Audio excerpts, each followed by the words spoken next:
देखो, प्रयागराज महाकुंभ में लगभग 30 लोगों की जान जा चुकी है और लगभग 60 लोग घायल हुए हैं। और देखो, ये पहली बार नहीं था कि ये भगदड़ हुई हो, इससे भी पहले कई बार ऐसी चीजें हो चुकी हैं। 1954 के पहले आजाद भारत के महाकुंभ मेले में भी लगभग इस भगदड़ के दौरान ही 800 लोगों की मौत हो गई थी। और 12 साल पहले ही 2013 में लगभग 36 लोगों की जान चली गई थी प्रयागराज रेलवे स्टेशन पर, जिसके बाद से अब बहुत से लोग इस मौनी अमावस्या को खूनी अमावस्या भी बोलने लगे हैं। तो इस भगदड़ के पीछे क्या कारण था, देखते हैं आज की वीडियो में। Focus on Prayagraj, where around 40 devotees have been injured after a stampede-like situation broke out early today.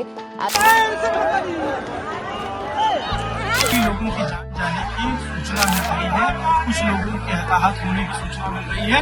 Injured after a stampede-like situation broke out at the Mahakumbh earlier today ahead of the Amrit Snan.